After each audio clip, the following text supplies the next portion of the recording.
But them in misery doesn't make my people feel better. They're still miserable. Inflation is hitting people so hard, they're coughing up bones. It's the highest in 40 years. Our national debt is greater than our national output. Crime's up. The border's open. Respect for institutions is way down. And 70% of the American people think we're headed in the wrong direction.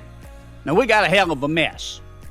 And right now, you're the most powerful man in the United States, maybe in the world. We've got to get, President Biden, I don't blame him. I understand politics. He keeps saying your 401k has crashed and gas has gone from $2 to $5 a gallon because the economy's so good. And the American people know that's not true. What if the United States Congress said, look, we've got a budget. We're going to freeze spending. We're going to stop injecting more money into the economy. We're going to freeze spending until Powell can get control on the demand side. Would that? Yes.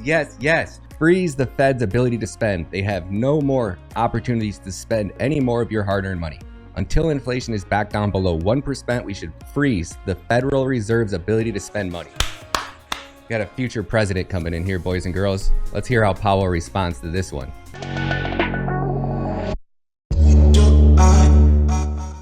Yes. It would depend on it. Might, but it would take. I'm scoring fiscal policy. Well, I understand you're being careful, but Mr. Chairman, the United States Congress, in addition to its regular budget, has spent $7 trillion. I'm not saying all of it was unnecessary.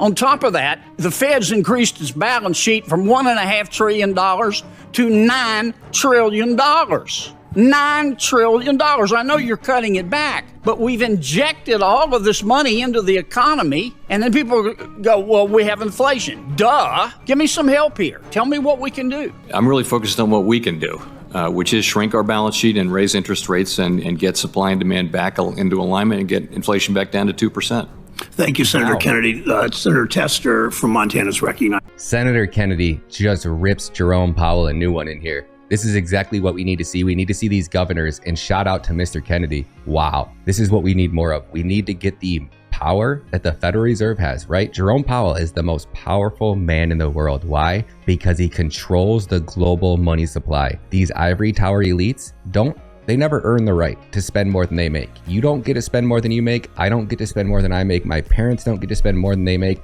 Our great-great-grandparents who fought at the Boston Tea Party because we were getting taxed to death. No taxation without representation. Sales tax, property tax, income tax. Now they want to raise taxes again. Jerome Powell in a previous video last week, Jerome Powell said that inflation's fault is the middle class, that the middle class makes too much money. So now he wants to crash the economy. He wants businesses paying less, so that way you got to go out and spend less money.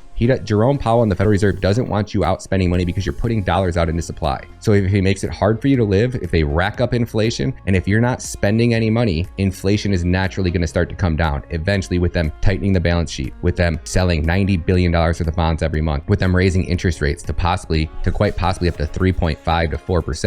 In 1980, they raised it up to 20%. But the United States will start to default on their debt above 5%. So because inflation is at 8.6% right now, or 8.7%, your interest rates need to be higher than the inflation rate. And you can quote Peter Schiff on that. Drop some comments below. Let me know what you guys think. Hey, you.